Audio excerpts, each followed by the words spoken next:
Good evening, everybody. I'm Samuel Gus, and welcome to BCB News. Tonight, we're looking at a major refugee camp in Hungary where refugees all the way from Syria are struggling to get through and are being put into a, quote, immigration detention center. Now, the place claims that they're doing a good job with keeping the refugees in a good condition, but some reports are beginning to say otherwise.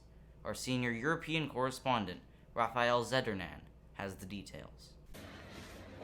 What may seem like just a normal place for refugees to temporarily stay has turned out to be nothing short of a prison, almost like concentration camps in Nazi Germany back in the 1940s.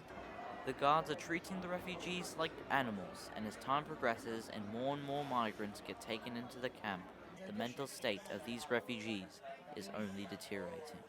What's even worse is that these individuals were beaten and experienced the torture of tear gas at the border, and then brutally dragged onto trucks where they were shipped off into these detention centers.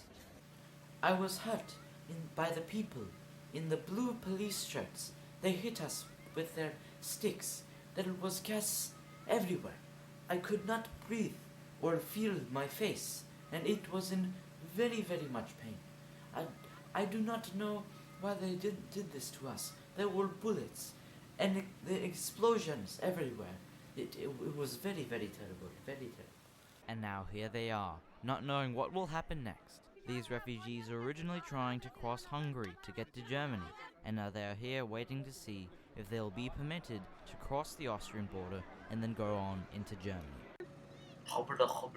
We were just trying to go through Hungary to get through to Germany, he says, but the guards won't let us.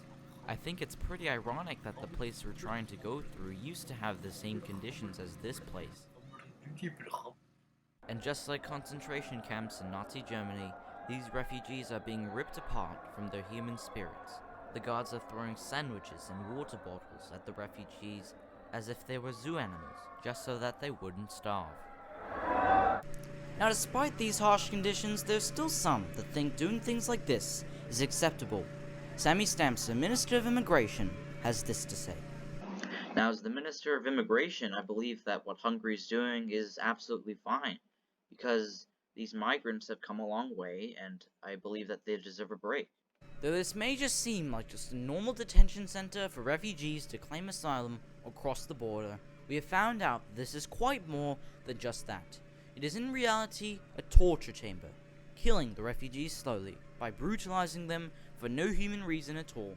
We hope that the UN is doing enough to keep the refugees at least a little bit safe. Perhaps they will be the pathway to these refugees finally escaping. Raphael Zedernan, BCB News, your Hungary. Yeah, just shocking. Meanwhile, two teenage boys by the names of Dilshan Fan and Daniel Lathisarsan, aka the Salt Lord, are reaching new heights in a game called Rocket League, where cars are brightly clashing in together in a match of soccer. Now, these two gamers are averaging scores of 42-0 against their opponents. Find out how a game as simple as this can be taken to such extremes. Coming up next on BCB News.